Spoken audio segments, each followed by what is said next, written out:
Welcome to Edified, Insights for LDS Women. I'm your host, Melinda Morgan. Edified is a podcast for busy LDS women who are looking for ways to draw closer to the Spirit and deepen their connection to Christ. In a word, this podcast is about connection, our connection with each other, and our connection with God. Now, if you're new to this podcast, I want to thank you for joining us today, and I invite you to learn more about my journey by listening to the first few episodes of Season 1. In those episodes, I share a lot of my story, and I explain my purpose for creating the Edified podcast. I also want to thank those of you who show up every week and support me in this journey, and I want to send a huge shout out to everyone who has taken the time to leave me a review in iTunes. You guys, those reviews are the best way for this podcast to grow. So from the bottom of my heart, I thank you. And one more thing, when you share the link to this podcast on your social media feeds, please tag me so I can thank you personally for your support. This week's episode is a reflection on Christina B. Franco's talk, The Healing Power of Jesus Christ. And I've invited someone very dear to me to join in the conversation and share her insights and her thoughts about what stood out to her as she studied Sister Franco's message. Okay, everyone, are you ready for this? Let's get edified.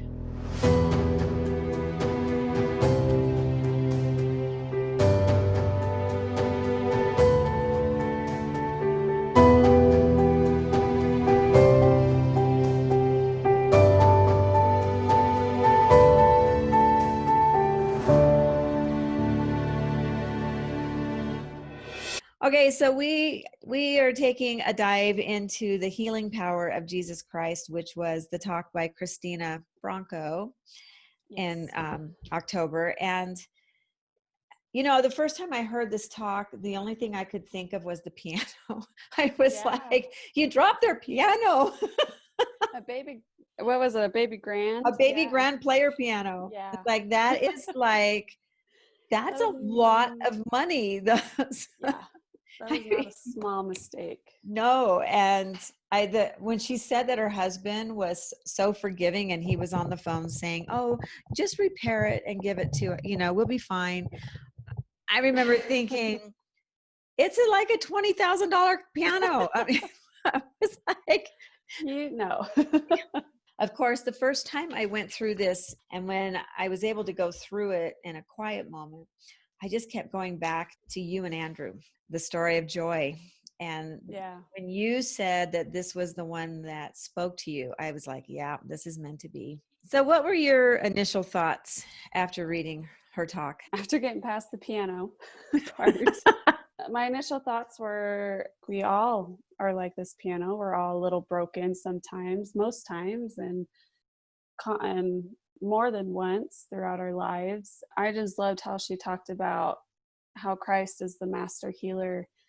And she talks about how we can find healing through him and we can be mended, I love the example she gives in the talk where Christ and the Father will not leave us comfortless in our trials. Even though we all have trials and we all will have trials always, God doesn't want to see us suffer. And so he has provided several avenues for us to find some healing and some help through those. And so true. I read Emily Belle Freeman's book, Grace Where You Are. Have I told you about this? I don't think so. Okay. And it made me think of joy. It's a really good book. And I listened to it in the car while I was driving, and she reads the story herself, which makes it even better. But she made a comment in there that has just stayed with me. And she said, God doesn't give people cancer. God doesn't give people depression. He doesn't give people an extra Y chromosome. He doesn't give people mutations that cause their bodies to be deformed or dysfunctional. And, she went through this, God doesn't give people that, mortality does. That statement just I remember driving in the car and just pulling over and thinking, I got to think about this, because it is mortality that gives us all those diseases and all those mutations and all those all the hardships come as a result of being mortal and not being or being in a fallen world. And she said, but he has promised us that whatever mortality gives us, he's greater than that, and he can succor us through it. And I got to thinking about that, and I thought of joy. Joy keeps coming to my mind here, but possibly there's some listeners who don't know this story. Did you want to share some of that with listeners? Yeah, sure. Where to begin? Begin before the first miscarriage, because I think that's where your trial of faith kind of started. Yeah, so in September 2016, Andrew and I were newly expecting a baby. So we went to our 10-week appointment and we found out that I had miscarried. It was kind of strange. It was our first pregnancy. I wasn't quite sure how to take it, like how to react to that kind of news. It just kind of shocked me because you don't expect those kinds of things to just happen. And then later that night, Andrew got appendicitis. And so I had to take him to the ER. It was like in the middle of the night. And then it kind of hit me as I'm sitting there at 2 a.m. in the hospital while Andrew is like writhing in pain, and we're waiting for results and things to be more clear for us on what the next steps are. I'm just kind of sitting in a chair curled up in the corner of the hospital room, just kind of wondering what's going on. Like, okay, we just found out I had a miscarriage. Andrew is having appendicitis right now. So now we're both getting surgery this week. And that was kind of the start of it. As time went on and as we tried to figure out certain fertility things for us, it was really hard to deal with having that loss. My anxiety really shot up after that, almost to the point where I really couldn't function normally. And I was really scared of a lot of things. Did you experience anger? I remember my first miscarriage. My first pregnancy ended in miscarriage. And I just remember feeling so angry. Like, why would God take something so good away from me, you know? For my miscarriage, I don't remember being angry a whole lot, but I remember being fearful. I was fearful a lot. That, I think, is what spiked my anxiety so much. I came to a point in my mind where I was like, okay, I need to change something. I can't live like this, I just decided to, okay, what makes me feel safe and what makes me feel good was the gospel. And so I really turned everything, like every thought and every action, I tried to invite the Spirit into my mind and my heart. And it's not easy to do that, right? Because you live everyday life. Like I had work, I had school, I had certain things, but I tried to always listen to conference talk, listen to church music, because that's what worked for me. But what really helped me was me finally, really for the first time in my life, bearing down and studying the Book of Mormon and trying to learn Christ through the Book of Mormon. Because I've read the Book of Mormon before. I grew up in the church and like that, but it was kind of a turning point for me in my testimony was this miscarriage. Turning to Christ, I was finally able to work through the things that were haunting me. And then I was finally able to get an answer to try and get pregnant again, because I was really scared of that loss again. And lo and behold, we get pregnant with Joy. And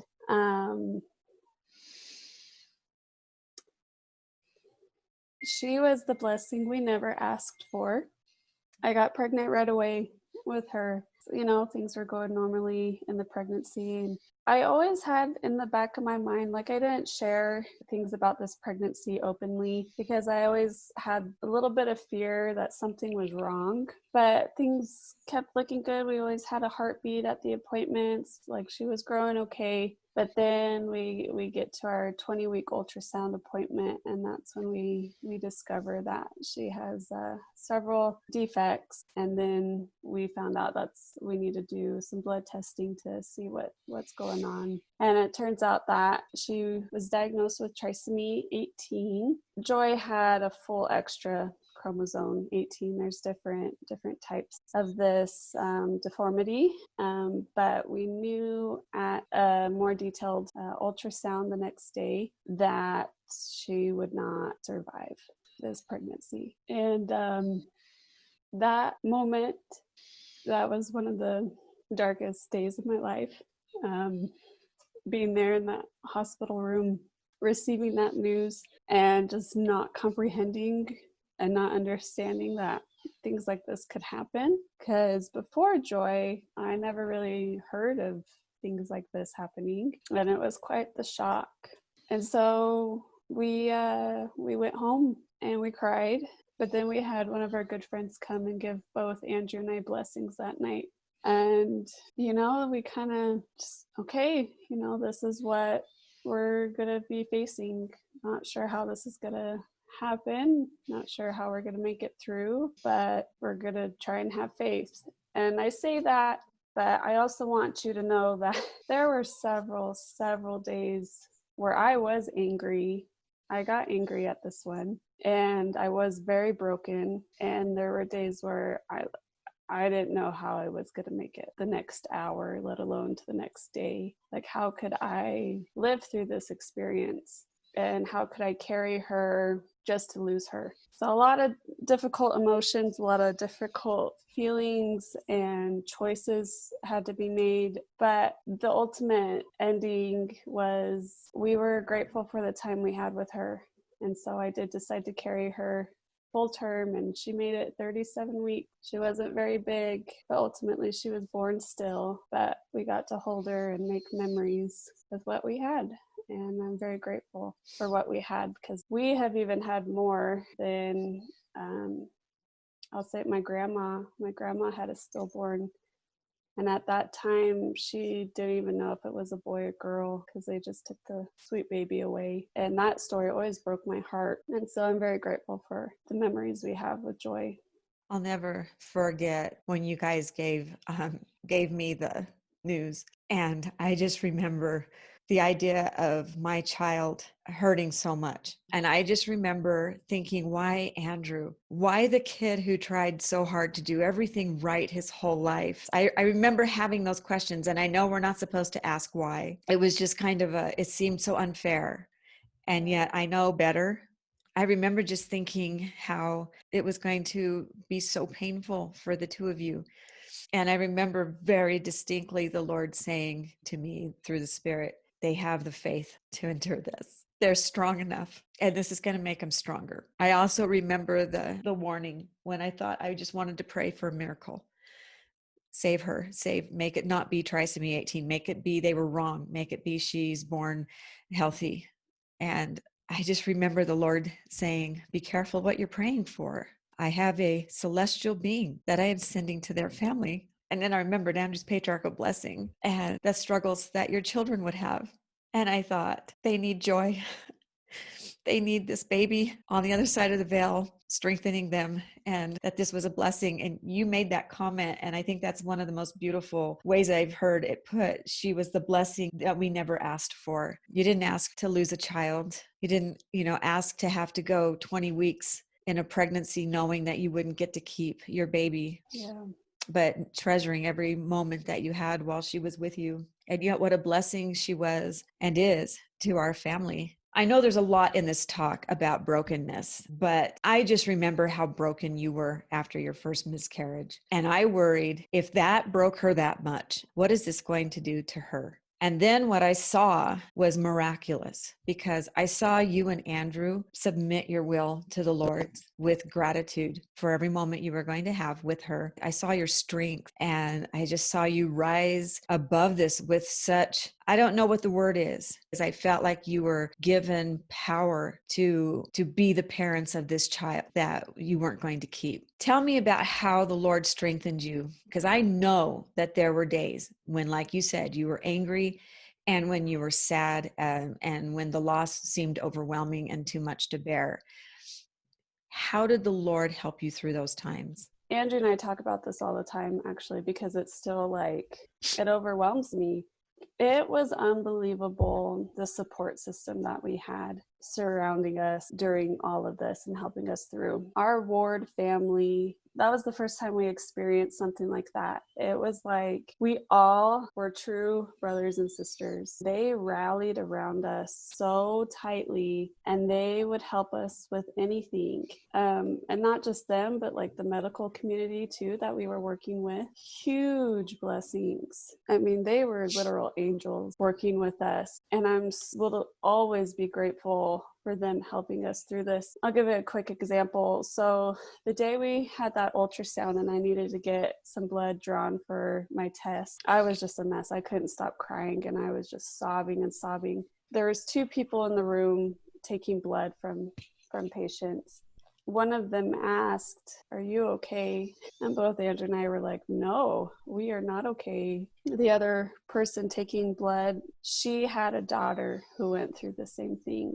And it's like, wow, I've gone my whole life not knowing a single person who's gone through something like this to the moment after we found out. And she was able to share her experience with us, and she cried with us. And like, that was just so touching. And it was just moments of like that.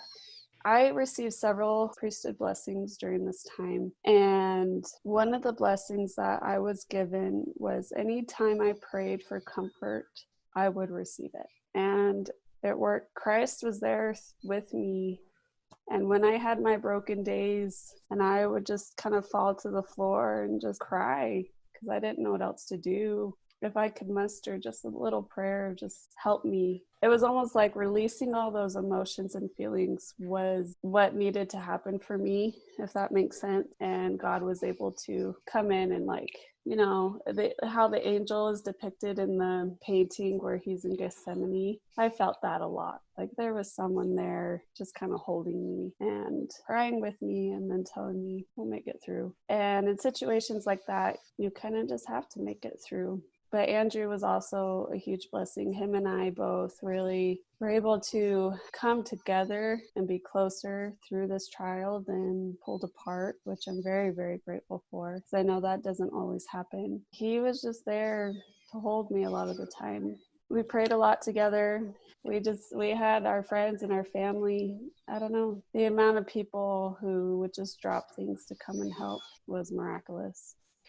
It reminds me of Sister Eubank's talk when she's talking about by union of feeling, we obtain power with God. I think that's what you're describing right here so beautifully, that the union of feeling between the nurses, the medical staff, the ward family, that allowed you to have power with God, to give you strength.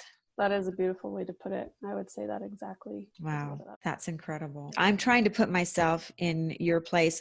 I know my mom lost 2 stillborn full terms. I kind of think sometimes that she was one of those angels telling you, you're going to make it through this. You know, my parents weren't members of the church. They didn't even have really a religion, but she felt like there was a plan. And, you know, I look at that selfishly. I think if those 2 babies had lived, they wouldn't have been my parents. But I do think I've more than once that my mom and dad have been with you. I'll never forget the night when you had your miscarriage and Andrew had the appendicitis attack. Ron had left and I was still in California. Both of you were going in at different times for procedures. And I remember being alone and afraid in my apartment, and I remember praying, asking the Lord to send my mom to help me, because I thought, you know, nothing's going to hurt me if my mom's watching over me. And I will never forget this as long as I live, almost hearing my mom's voice audibly saying, I'll be with you if you need me. But right now, I think Andrew needs me more. And I just remember thinking, oh, of course, she would be with Andrew and Ashley right now. And I just remember finding comfort in that. And then I asked for my aunt to come and be with me. I do believe in these angels on both sides of the veil. And it sounds like you've experienced that. I mean, this whole talk about being broken and about the power of the Lord to succor us through.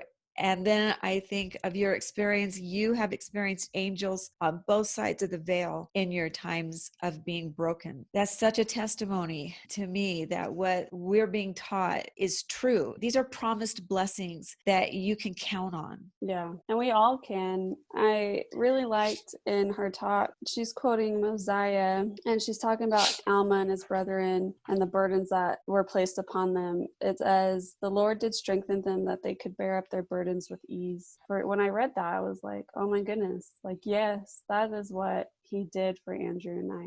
Like, that doesn't mean you don't have hard or bad days, and it doesn't mean that the trial you're going through is any less painful, but there's moments where he will carry you through, and you can make it to the next little while until you come back to him again. I think we call that grace. Yeah. Grace where you are in that moment. How do you think her message applies to what all of us are experiencing right now with 2020? Well, I mean, it's 2020. Like, I feel like no one, I don't feel like a single soul on this earth has been spared from any heartache or burden or trial that 2020 has brought, whether that be social, economic, physical trials. Like, we've had them all. I think 2020 has broken a lot of people. It's been a harder year for most. Her message is so important because to really come to know Christ's healing power, you need to understand what he did for us and why he has that power. I learned that through my miscarriage and through joy. It gave me a connection because Heavenly Father and Heavenly Mother have lost children. They had to watch their purest child go through his atonement alone, and they had to watch him be crucified. I too lost a perfect child in a different way, but that gave me a connection that I hadn't had before with God or my Heavenly Mother. Yes, both parents. It helped me understand that Christ and what he did for us was nothing short of a miracle. When I was like on my knees and just sobbing and crying and not knowing how I was going to even just get off the floor, I think it was Elder Holland, and I remember him mentioning, when you're going through things like that, try imagining Christ in the garden kneeling with you and bearing that burden with you, because he has, and he has felt it, and he chose to do that for us. I didn't choose to lose joy, but thinking back on it, don't ever want to go through that again, but I think I would, to still have the same experiences and to know the things I know now. I remember when she was born and I was holding her, and you made that statement to me, I would do it all again for her. And I thought, wow, that is a love that is so profound. You loved her so much that you would go through all that pain again for her. I just remember being so touched by that. You also bore an incredible testimony at her funeral. And then when we sat around as a family, and Andrew was talking about how because he held the priesthood, he held the power that could save her, but he didn't have the permission to use the power in that way. He had the power to do it, but he wasn't going to do anything that would have been outside of God's will. And I think of you back in that garden with Christ, both of you say, is there any way that I don't have to drink this cup? Yeah. And then when you know inside you're going to have to drink this cup, there's almost a sanctifying power that comes in you, because you know, I'm going to drink the cup and I'm going to have God's help to get me through it. For the people who haven't been through a broken time, and everybody will experience, like you said, everybody experiences some form of brokenness. Yours was thrust on you, a mortal experience. And I think about what Emily Belle Freeman said, God didn't give joy, Trisomy 18, mortality did. But all of us in the pre-existence, well, the 2/3 of us who kept that estate, we were willing to do this. Like we knew the price. We knew how bad it could be and how painful and how unfair that mortality can be for people. And still we clapped our hands with joy for this plan. Yeah. And it must have been scary, because 1/3 of the father's children said, no, I can't do it. Yeah. And they didn't support it. Why do bad things happen? People ask that all the time. If God loved us, why does he make us suffer so much? And it's like, mortality makes us suffer. God's what helps us through the suffering. What do you feel like you're being asked, or we as a people are being asked to change or to do better? I think it's to come to know Christ and to really understand how we can access his succoring power to help us through mortality.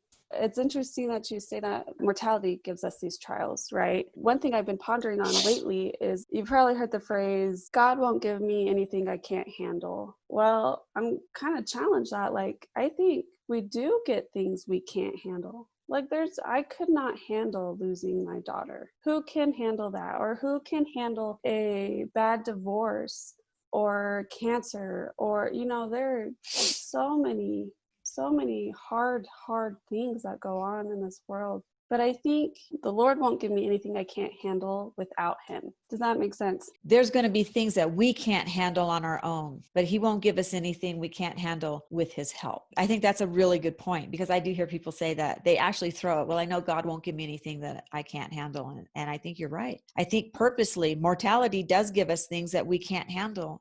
And that's where grace comes in. Yeah, he paid the ultimate price just so we could be saved, because we meant that much to him. It's a powerful love. I mean, as a parent, you start to get glimpses of a love that is so profound that you can't even put it into words, and to think that he has that love for every single person who ever has or ever will live. Right. And so going back to your question, I think what we need to change, what we need to learn is how to have the faith and to be worthy of these blessings, so that when these times of trial do come, we will have access to that succoring power to help endure through these times. How do we do that? It's a hard thing. It's hard to say it, but I kind of learned it as I went, and as I still go through the pain of losing joy. Just showing that little bit of faith, like, okay, Heavenly Father, today I will trust that it will be okay today. Just help me through a little bit. Help me through for the next hour or through the night, and then we'll kind of start again tomorrow. But I think it can be different for everybody. I think really coming to understand who Christ was and why he did what he did for us will help those understand their trial a little bit better, or understand trials of others and what others go through as well, and hopefully make us a little more kind-hearted and service-oriented. I remember a time where I was not feeling connected. I remember thinking that I needed a blessing, and my son, Taylor, gave me a blessing, and it was his first blessing that he had ever given, and it was very short. And about 2 weeks later, the bishop was I was Relief Society president when this happened. And the bishop said, I feel like you need a blessing. And I said, well, Taylor gave me a blessing 2 weeks ago. He said, would you like another blessing? And I remember thinking that the answer to that was no, but I didn't know why. And so I went home and I was writing in my journal, and I thought, I'm just going to write all of my thoughts out and all the things that are troubling me right now. And as I came to the close, I got this impression, go back and read what you just wrote. And I did. And the thing that jumped out to me was the number of times that I wrote the words fear and worry. And I went through and I circled all of those. And there were like 13 of them. And then it was just this, your problem isn't all of this. Your problem is fear cannot coexist with faith. Right now, you are being guided by fear. That's what all of that writing was. And that hit me like, wow. The antidote for that is, how do I replace doubt and fear with faith? And then I went back to Taylor's blessing, and I realized he said in that blessing exactly what I needed to do to strengthen my faith at that time. And I knew I did not need another blessing, that he had given me the one the Lord wanted me to receive. I feel like you shared with us how you replaced your fear and your worry with faith. And sometimes it was just get me through the next hour. You continually did that and went to the Lord and allowed him to carry you through when you thought, I can't make it through another day. On the back side of this template, I asked the question, what am I hearing that hasn't been said? That's something that Elder Bednar kept bringing up in his devotional. He kept saying, what are you hearing that I didn't say? I just remember thinking, oh my gosh, that's brilliant. Yeah. As you studied this talk, what did you hear that you didn't read? The thing that kind of stood out to me was being broken isn't a bad thing, and it happens, and it's okay that it happens, whether by our own actions and choices or whether they're thrust upon us by outside forces or other people's choices. It gives us the opportunity to grow. I don't think we're supposed to be the same ever again after we're broken. One of the things I did in a therapy session after Joy, it's called Kintsugi art, and it's a Japanese form of art, and it's where they take broken dishes and they seal them back together with gold. The reason for that is because in Japan, broken objects are often filled with the gold, and then the flaw is seen as unique and beautiful because it is now part of that object's history. I have a vase that I did that, and it was very healing and it was very symbolic. That's kind of what I took away from here, because we can let our experiences and our brokenness be mended by Christ, and He will fill those cracks with something beautiful. And it now becomes part of our history and of our story. And because I have lost, I have now been connected to so many families who have also lost. And I hear so many stories, and I have been able to be a friend and a listening ear of comfort to those who are hurting. And to me, that has been so precious and so purposeful in my life. Losing a child is something no one should ever have to know in any way, however you lose that beautiful spirit. It's hard. I think embracing our brokenness, we can hopefully take that and try and become something new and let it become part of our story. Some of us will be filled with a little more gold than others. Yeah, I think so. Mine's probably mostly gold. Did you come across what I call shareable quotables in her talk, something that you thought this would be great to share out in social media? Oh, yeah. So at the end of the talk, she actually quotes Ted R. Callister, and he says he, speaking of Heavenly Father, has the power to convert the ashes of mortality to the beauties of eternity. Isn't that beautiful? That just struck so much to me, because our ashes of mortality was Joy's body and losing her. However, the beauty of eternity is to be with her again, and we will always have her. And so I love that quote, because mortality can thrust many things upon people. Sometimes it sucks. Let's just be honest. Yes. But I have hope in the eternities that God will make things right, and He will wipe the tears off of our face and say, look at what I have for you. This is what it was all for. You made it. And what hope that gives us. I cannot imagine people going through mortality without the blessings of an eternal perspective that we have in the gospel of Jesus Christ, because we do believe in eternal families. Yes. And I pray every night in gratitude with AJ for our eternal family.